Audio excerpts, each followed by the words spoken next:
ये श्लोक पूरे जीवन की धरा है। अगर आप कहीं हार में निराश हो गए तो ये मार्ग लड़खड़ाने लगेगा। बिल्कुल नहीं लड़खड़ाना। आप लोगों को तो रोज सत्संग मिल रहा है, अपने को तो ऐसा भी सौभाग्य नहीं था कि सत्संग रोज मिले। कम से कम सत्संग में हमें वो शब्द मिल जाते हैं जिनसे हम पुनः हृदय को उत्साहित करके इस मार्ग में चला पाते हैं। इसलिए बहुत मंगलमय मार्ग है, पर बहुत कठिन मार्ग है। कठिन इसलिए है कि हमारा अभ्यास विषय मार्ग में चलने का है और ये बिल्कुल उसके उल्टा मार्ग है। अब कभी न कभी कोई न कोई ऐसी आक्रमण वृत्ति माया की होगी जहां हम हार सकते हैं, तो हमें कभी निराश नहीं होना, ये हृदय में बैठा लीजिए। दूसरी एक उपासक के अंदर वृत्ति रहती है कि अगर मैं ये देख लूं, अगर मैं ये भोग लूं, तो बार बार जो मन कहता है एक बार उसको समझा देंगे ना कि देखो भोगा उसमें सुख नहीं, जैसे शास्त्रों में लिखा है। ये होता है पक्का, ये मत समझो कि किसी एक की बात है। सबके अंदर ये मन की चालबाजी, जो तुम्हारे अंदर वही हमारे अंदर, तुम्हारे सबके अंदर। एक बार देख लेते हैं, हृदय में जलन होती है, पीड़ा होती है, व्यथा होती है। उपासक उसकी काट तो जानता है पर प्रयोग नहीं कर रहा, विषय आकर्षण के कारण काट जानता। उपासक तभी बना है उसको पता है। अगर उपासक है तो सत्संग सुना ही होगा, शास्त्र स्वाध्याय किया होगा, तो शास्त्र स्वाध्याय सत्संग इसी के लिए तो ज्ञान मिलता है, इन्हीं से लड़ने के लिए। और उस समय विषय प्रीता होने के कारण वो उनका प्रयोग करना भूल जाता है। अब जो ये बात आई है इस पर समझना होगा। पहली बात तो हमने पूरी आपको बता दी कि कहीं हमको लड़खड़ाना नहीं, निराश नहीं होना। किसी भी परिस्थिति में निश्चित भगवत प्राप्ति होगी। चुप शांत, कहीं कोई इसमें तर्क की कोई गुंजाइश नहीं है। भागवत में लिखा हुआ अगर मेरा भक्त है, अनन्य है, उसके हृदय में नाना प्रकार की विषय वासना है, तो मैं उसके हृदय में बैठकर उसको निर्विकार करता हूं। ध्रुवदास जी 42 लीला में कहते हैं, यद्यपि भक्त अनन्य जो विषय इंद्रियन बस होए, कर्मठ कोटि जितेंद्रियन ते समलाय न कोय। यदि वो श्यामा श्याम का अनन्य है पर विषयी है, तो करोड़ों कर्मकांडी और जितेंद्रिय उसकी समानता नहीं कर सकते, क्योंकि कर्मकांडी को कर्म पर विश्वास है, जितेंद्रिय को अपनी जितेंद्रियता पर विश्वास है, और इसको प्यारे जू का भरोसा है, लेकिन इसकी बराबरी कोई नहीं कर सकता। यद्यपि वो विषय, यद्यपि भक्त अनन्य जो विषय इंद्रियन बस होए। ये कोई केवल ऐसे नहीं कि ये भाषण हो रहे हैं, मनमानी जो आया सो बोल दिया। तस्मात् शास्त्रम प्रमाणम, और सबसे बड़ा शास्त्र ये है हमारी छाती, जिसको हम जीते चले आ रहे हैं। ये मन कभी कभी हमको ऐसा प्रेरित करता है जहां इसको विषय संयोग होने का अवसर दिखाई दिया, कोई क्रिया, कोई संयोग, कुछ, तहां ये मन बुद्धि को इस तरह से आकर्षित करता है कि सुना है शास्त्र और गुरुजन कहते हैं कि सुख नहीं है, पर अगर हम इसे एक बार भोग लेते तो हमें पता चल जाता कि सुख नहीं, फिर हम अपने मन को समझा देते। इस बात पर आपको सावधान होना है। ये नहीं कि ये हमारे हृदय में आती, इनके हृदय में आती, इनके आपके हृदय में नहीं, ये चराचर जगत की बात कह रहा हूं। जो मन को पढ़ा जाता है ना, जैसे संत जन दूसरे की बात 1 मिनट, ये सिद्धि की बात नहीं होती, वो अपने मन को पढ़ते हैं और वही बात कहते तो वही सबके मन में लगा, हाँ अरे यार ये तो हमारे मन की बात बोल दी, ऐसे ही चल रहा था। ऐसा वो नहीं है कि तुम्हारे मन की बात कह रहे, नहीं, उन्होंने अपने मन को पढ़ा है, अपने मन को देखा है। आप बहिर्मुख हो इसलिए समझ नहीं पा रहे, वो उसी को पढ़ते रहते, एक एक हरकत उसकी देखिए। तो जब वो बात कह रहे हो, जब आपको मन में वही चल रहा है, तो आपको लगता है ये तो हमारे मन की, आज जो सत्संग हुआ केवल मेरे लिए हुआ। ऐसा उनका मन, उन्होंने अपने मन को देखा है। तो ये मन ऐसी प्रेरणा करता है। जब हमारा मन किसी भी भोग के लिए ऐसी प्रेरणा करे कि यदि हमें ये भोग मिल जाता तो हम अनुभव कर लेते और मन शांत कर लेंगे। ऐसा होता है कि बहुत दिन से यार लगा है मन में कि समोसा चटनी लाओ यार एक बार खा के देखते हैं। ये चीज देख लेते, चलाओ टीवी चलाओ, मोबाइल में सर्च करो, ये छू लेते हैं, ये भोग लेते हैं। यही हमारे फंसाने की चाल है। अच्छे से देखना, हम गिरते कहां हैं? जहां हम मन को सपोर्ट करते हैं। मन हमें कैसे दस्तखत करने के लिए राजी करता है? कुछ नहीं बिगड़ेगा, बस देखना है क्या होता है। सूंघने से, खाने से, देखने से, छूने से, शब्द स्पर्श रूप रस गंध, इन 5 भोगों को ही भोगने के लिए हमें विवश करता है। मन ऐसा प्रेरित करता है, ऐसा बोले अब शांत हो गया, भजन करते। कई मिनट माला चलेगा, लेकिन अगला प्रोग्राम तय कर चुका है। सामने आपके जहां पेश किया, कांप जाओगे आप, ये क्या हो रहा है? हमने तो सोचा था केवल एक बार देख लेंगे, अब क्या हो रहा है? वो ऐसे दलदल में फंसा देता है कि अगर हरि का आश्रय नहीं है तो कभी नहीं निकल सकता, कभी नहीं निकल सकता। न जातु कामः कामनामुपभोगेन शाम्यति, हविषा कृष्ण वर्तमेव भूय एवाभिवर्धते। ये विषयों की लालसा भोगने से कभी भी शांत नहीं होती। ब्रह्म ऋषि महापुरुष इनके अनुभव की बात है। न जातु कामः कामनामुपभोगेन शाम्यति। समझ लो, मन को ठीक करने के लिए महापुरुषों के वचन ही शस्त्र हैं, वचन ही प्रमाण हैं। जब हमारा मन ये लालसा पैदा करता है, तभी हम उसमें तदात्म हो जाते हैं, क्योंकि हम सुख के लोभी हैं। वो हमें सुख दिखाता है, बस ऐसे, बस उसी समय विषयों की लालसा हमारे सामने प्रकट की गई, मन ने प्रस्तुत किया। ऐसा समझ लो कि जीव एक राजा है और बुद्धि उसकी रानी है और मन उसका मंत्री है। और इस मंत्री ने चतुरता पूर्वक पूरे राजमहल को अपने अंडर में कर रखा है। जैसा ये चाहता है वैसा दस्तखत दोनों से करवा लेता है। मन, हमारी बुद्धि एक एक वृत्तियों पर अधिकार कर चुका है। अगर बुद्धि निश्चय करती कि गलत है, बिल्कुल नहीं सुनता और दस्तखत करवा ही लेता है, समझना। और राजा इतना अधीन हो चुका है बुद्धि और मन के कि वो कुछ निर्णय करता ही नहीं है। जहां जिसे रानी ने इशारा किया तो मंत्री ने कागज रख दिया, उसने दस्तखत कर दिया, पढ़ा भी नहीं कि है क्या ये।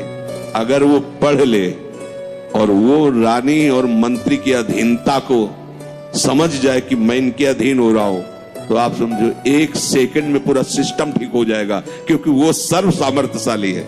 बस चूक यही हो रही, आज तक कभी उसने पढ़ा ही नहीं कि क्या पेश कर रहा है, बस दस्तखत कर दिया। उस राजा की क्या दुर्दशा होगी जिसकी रानी और मंत्री भी उसके खिलाफ ही खड़े हुए हैं और उसको लग रहा है सब अनुकूल है। उस राजा की क्या दुर्दशा होगी? क्या है वो राजा, किस बात का राजा है? वही दशा इसकी है। ईश्वर अंश जीव अविनाशी, चैतन्यमल आनंद सुख राशि। वो जीवात्मा बुद्धि की प्रियता में, मन की सलाह में फंसकर निकृष्ट भोगों में, कहां आनंद राशि, कहां चिदानंद घन स्वरूप और कहां मलिन प्राकृतिक भोग, हर में दस्तखत। सोच ही नहीं पा रहा है। ये लो, ये लो, मांस लो, मदिरा लो, व्यभिचार लो, ये सब में दस्तखत। यही दुर्दशा हो रही है।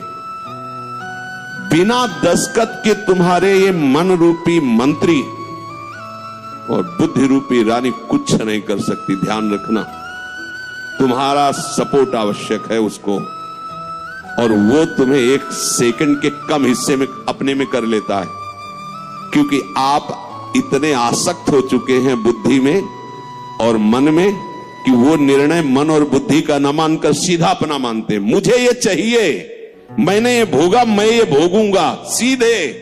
अब आप इस रास्ते को नहीं जान रहे, फंस रहे। प्राय सब, मैं इसके बिना नहीं जी सकता, वो इतना तो मुझे चाहिए ही।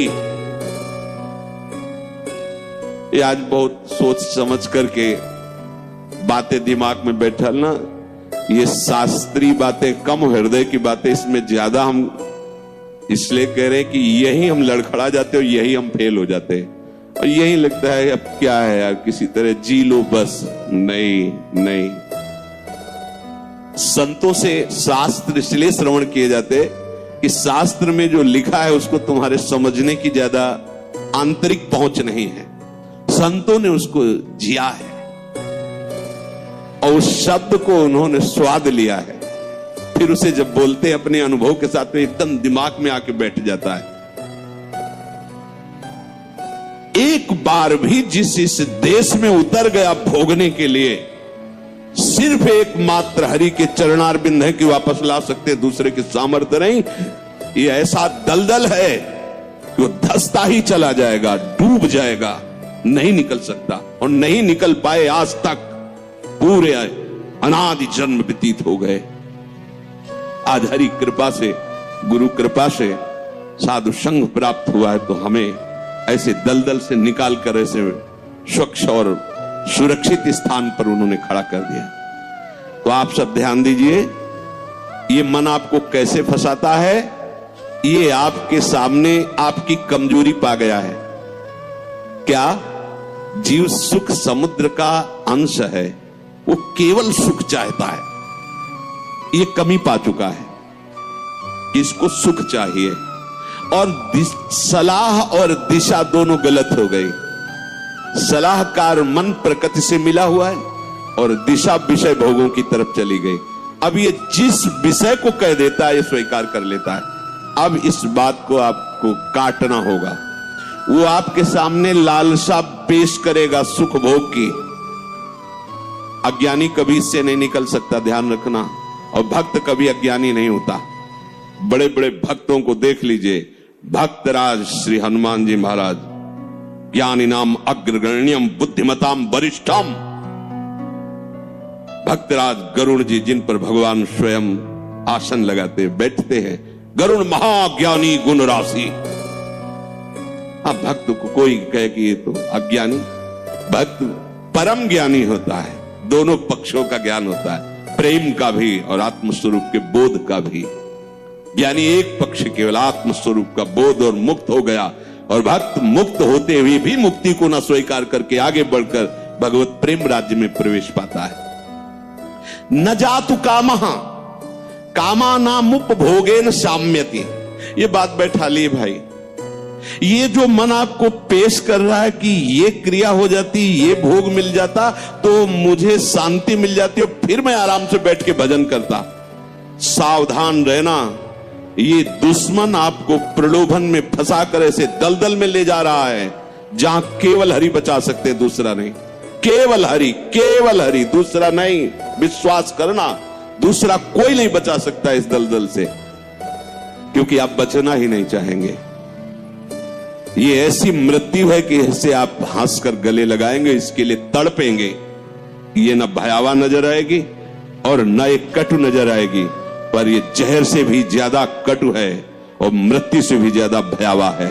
ये भगवती माया का जो आकर्षण है, उस समय अगर कोई बचा सकता है तो केवल हरि, दूसरा नहीं। हविषा कृष्ण वर्त में वो भूय एवाभिवर्धते, जैसे अग्नि में घी डालते जाओ तो अग्नि प्रज्वलित ही होगी, बुझेगी नहीं। ऐसे ही तुम्हारे सामने मन की जो जो भेजी हुई भोग लालसाएं हैं, अगर उनको तुम स्वीकृत करते गए तो तुम्हारी कामना तुम्हारा नाश कर देगी, तुम्हारा पतन कर देगी, दुर्गति प्राप्त हो जाएगी। न चेन्द्रियाणाम भोगाभ्यासेन वैतृष्ण्यम कर्तुम शक्यम कस्मात्, भोगों के भोगने से विषयासक्ति, इंद्रियों की भोग चंचलता बढ़ती है। अतः कभी भी भोगने से सुख और शांति नहीं प्राप्त हो सकती। वो महापुरुष जो भूत भविष्य वर्तमान तीनों कालों का ज्ञान रखने वाले हैं। और ऐसा ही आप भी अनुभव करके देख चुके हैं। जो गृहस्थ में है या जो विरक्त है, तो अभी विरक्त हुए हो 10-5 वर्ष से, अनादिकाल से भटक रहे हो, तो विषयों में ही तो भटक रहे हो। केवल अभी ये लगता है आपको, ये नया स्वप्न है, तो लगता है कि हमारा जन्म पता नहीं हुआ कि नहीं हुआ, हमने तो जीवन में कभी भोगा नहीं। अरे बहुत पुराने हो, पुराण पुरुष पुरुषोत्तम के अंश हो, तो तुम भी पुराण सनातन हो। अब इस भोगाभ्यास की तरफ कदम यदि बढ़ाया तो जीवन संकट में फंस जाएगा। इसको रोकने से बात बनेगी, ना से बात बनेगी, हां से नहीं। इसमें हां नहीं। ये इतना जिद्दी स्वभाव का मन है कि लाखों बार तुम ना करोगे तो उसके ऊपर भी हां कराने की कोशिश करेगा वो। ये हारने वाला नहीं। अगर आप ना ही करते रहे तो आपके अधीन होकर मंगल मूर्ति हरि का स्वरूप हो जाएगा। ये भी ध्यान रखना।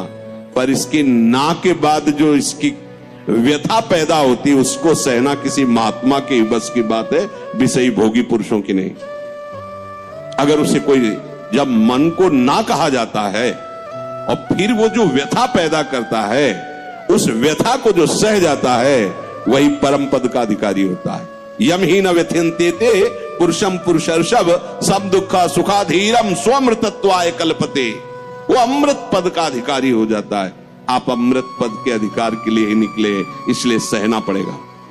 और वास्तविक सहना है ही नहीं, भ्रम है। अगर थोड़ा सा विवेक जागृत हो जाए तो हंसकर निकल जाओगे। कोई जलन नहीं, कोई परेशानी नहीं, ये केवल माना हुआ है। जो हम देख रहे हैं कि सामने सर्प है, वो है रस्सी। हम बड़े बड़े मंत्रवेत्ता बुला रहे हैं, बड़े बड़े अनुष्ठान कर रहे हैं, उससे क्या होगा? वहां कोई फर्क पड़ने वाला है? कदम नहीं बढ़ रहा, डर रहे हैं, पर है क्या रस्सी। एक कब जब पता चला तब एकदम भय खत्म हो गया। कुछ नहीं, मेरा गोविंद ही सब रूपों में लीला कर रहा है। जहां ये असलियत पता चला तो कोई क्लेश नहीं, कोई हंसी आएगी, अपने ऊपर हंसी आएगी। का था जैसे ठूंठ को भूत मानकर भयभीत हो रहे, पर जब नजदीक गए तो हंसी आएगी। इसको भयभीत, ये तो लकड़ी का ठूंठ है। इसको न चेन्द्रियाणाम भोगाभ्यासेन वै तृष्णम कर्तुम शक्यम कस्मात्। कोई ऐसा नहीं कि भोग भोगते हुए अपनी इंद्रियों को, मन को शांत कर सके। त्यागात शांति। और हमारा मन हमको क्या सलाह देता है? भोगा शांति। भोग लो तो शांत हो जाओगे। अब थोड़ी देर के बाद फिर चैन से भजन। मूर्खता नहीं, तस्मात् शास्त्रम प्रमाणम। पर ये जो मन व्यथा पैदा करता है, ध्यान रखना, सह वही सकता है जिसका नाम चल रहा होगा। राधा राधा राधा। हम कई बार उपासक जो नजदीक होते हैं, किसी भी अचानक पूछते हैं, कहां हो? बोलो बोलो, कहां हो? जी कहां हो? क्या चल रहा है? मंत्र चल रहा है, नाम चल रहा है, वाणी जी चल। जी नहीं, तो क्या चल क्या रहा है? कहां हो? अब चलने लगा। ऐसे अब चल। हर समय ऐसे ही आपको टोकना है, देखना है। जिस समय आप नाम से रहित होंगे, उस समय दी हुई मन की व्यथा को तुम नहीं सह सकते। और नाम चल रहा है तो बीच में आ गया, उस व्यथा और आपके बीच में नाम चल रहा है पूरा का। जैसे बुलेट प्रूफ नहीं होता, गोली मारी तो छाती में लगती नजर आई, पर वो अंदर प्रवेश नहीं कर पाए। वो जैकेट पहने बुलेट प्रूफ। ये बुलेट प्रूफ है। कोई भी विषय आक्रमण जब नाम चल रहा है तो आपको परास्त नहीं कर पाएगा। देख लेना, आप उसी समय हार रहे होंगे जिस समय नाम नहीं होगा। पकड़ लेना। अगर राधा राधा राधा राधा, तब ठीक है। विषय भोगने की लालसा मन तुम्हें देगा, तुम अस्वीकार करो। क्योंकि भोगने से जैसे अग्नि में घी डालने से अग्नि और प्रज्वलित होती है, ऐसे इंद्रियां और बलवान होकर भोगों की तरफ तुम्हें घसीटेंगी। तुम्हें शांति प्राप्त नहीं हो सकती। कस्मात, किसको हुई है आज तक? यतो भोगाभ्यास मनु विवर्धन्ते रागाः कौशलम चेन्द्रियाणाम। जो भोग भोगने में सुख के अनुभव के भ्रम में फंस गया, उसकी इंद्रियां उसे कला कौशल पूर्वक भोग में और फंसाती है। ऐसे से करो, ऐसे करो, इसको उसको ऐसा वैसा नष्ट कर देती। माला लिए बैठा है और सोच कितना गंदा, ध्यान में बैठा है, चल कहां रहा है, पूजा कर रहा है, कर क्या रहा है अंदर से, क्या हुआ, ऐसा क्यों हुआ? क्योंकि भोगाभ्यास, इंद्रियां बलवान होकर के अपने अधीन कर लिए उसको। यद्यपि मृषा, बात झूठी है, कैसे अधीन हो सकता है, पर छूटत कठिनाई, बहुत विवेक की आवश्यकता है। अब और सुख प्राप्ति की इच्छा बढ़ती चली जा रही, तो व्यभिचार शुरू हो गया, पापाचार शुरू हो गया, भूल गया मर्यादा, पशुता आ गई, राक्षसी प्रवृत्ति आ गई, और सोच रहा था कि शांति मिल जाएगी ऐसा करने, और ऐसा शांत फिर हो जाता है कि उसे एक ही बात समझ में आती है कि अब शरीर ही छोड़ दे तो अच्छा है। ऐसी स्थिति आ जाती है, घृणा हो जाती है उसको अपने जीवन से, जीना उसके लिए नर्क लगने लगता है कि ऐसा जीवन, क्या जीवन। पर अब विवेक काम नहीं करता, क्योंकि इंद्रियों ने अधीन कर लिया है। बिखर पर्यो मन समटत नाही, इंद्र ने लीनो जीत, इंद्रियों ने जीत। तस्माद अनुपाय सुखस्य भोगाभ्यास, बस वो इसी सुख का चिंतन करता रहता है, भोगाभ्यास।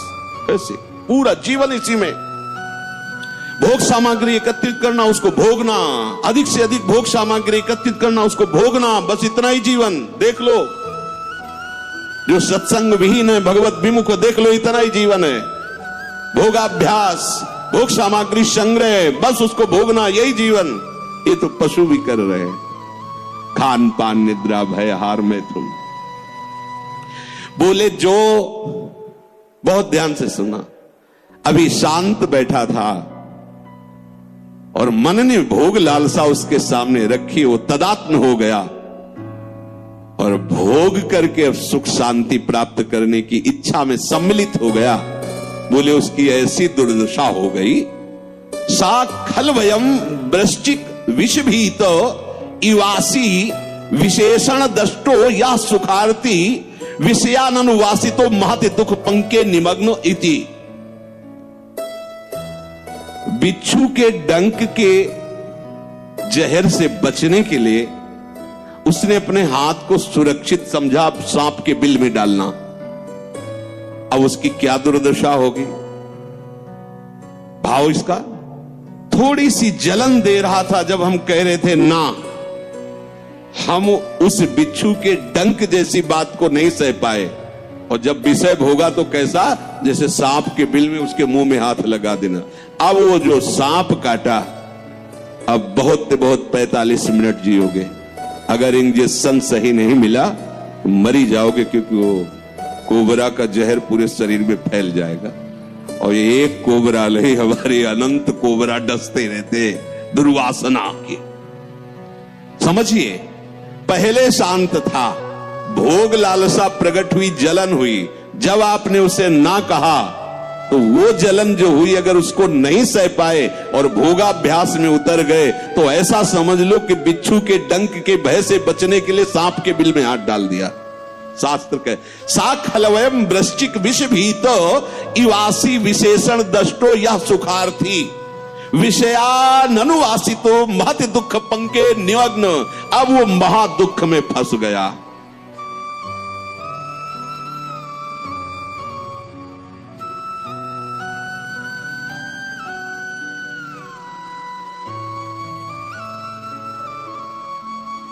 इसलिए मन के द्वारा जो दी हुई भोग लालसा है, आपके बिना ये कुछ कर नहीं सकता।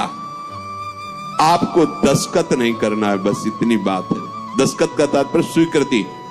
हाँ ठीक है, बस इतना कहने की देर है। आगे तुम रो चिल्लाओ, तुम्हारी कोई बात नहीं सुनेगा मन, पर पहले वो हां करवाएगा। इसकी चाल है, बिना तुम्हारी हां के कुछ नहीं कर सकता है।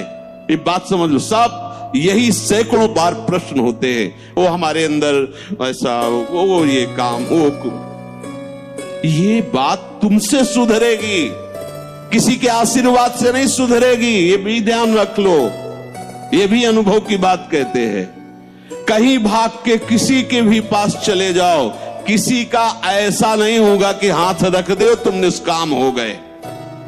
वो तुम्हारी स्वीकृति है, वो सत्संग के द्वारा स्वीकृति। आप बदलिए, आप नहीं बदलेंगे तो किसी की सामर्थ्य नहीं कि आपका हृदय निष्काम कर सके। ध्यान रखना, वो आप तक इस बात को समझ पाएगा कि मन ने कब भोग लालसा पैदा कर दी और आपने कब उसकी स्वीकृति कर ली।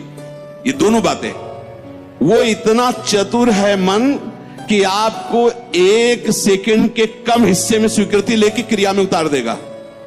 क्रिया का मतलब बाहरी नहीं, अंदर पूरा मनोराज्य शुरू कर देगा और आप फंसे हुए उसी में डोलते रहेंगे। चतुर उपासक हो।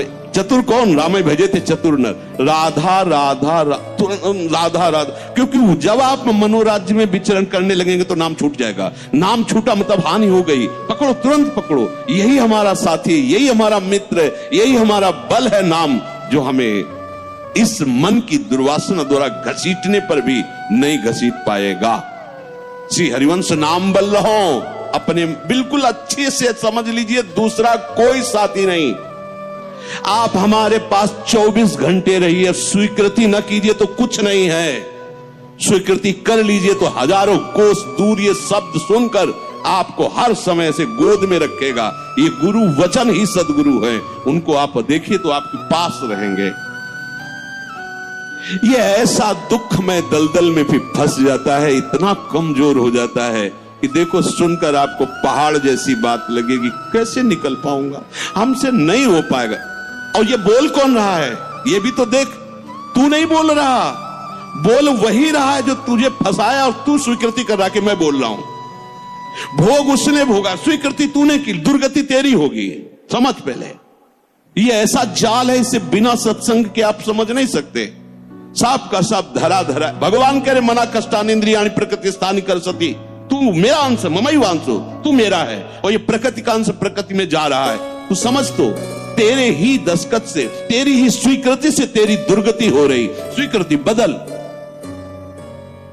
अब अगर हम हमसे ऐसी कोई चूक हो गई है तो हमें चिंता नहीं करनी। अब लो नशानी, अब ना। अगर ऐसी चूक हो जाए, कभी असावधानी हो सकती, तो हमें निराश नहीं होना। सुख दुखे समय कृत्वा लाभा लाभो। ये आप बैठा लीजिए, नहीं तो ये आपको परमार्थ से अलग कर देगी, चाहे आप 20 वर्ष चले। बहुत बड़ा युद्ध है, वो डट के खाना पानी बांध के युद्ध में आया है। ऐसा वो योद्धा नहीं है कि पानी पीने के लिए छोड़ के चला जाएगा। जब तक वो तुम्हें परास्त नहीं कर देगा तब तक वो हटने वाला वीर नहीं है। काम क्रोध लोभ मोह मद मत्सर, और आप महावीर हैं क्योंकि हरि की शरण में हैं। अगर आप नाम नहीं छोड़ेंगे, देखो 2 ही बातें कही गई, साधन को हरि भजन है, कै सत्संग सहाय। 2 बात पकड़ लो। सत्संग मिल गया मतलब परम पद में आरूढ़ होने की पूरी सामग्री मिल गई। अब आपको नाम नहीं छोड़ना है। जहां नाम छोड़े तो आप समझ लो, हानि हरिवंश के नाम अंतर कहे हनुमंत विपत्ति प्रभु सोई जो तो सुमिरन भजन।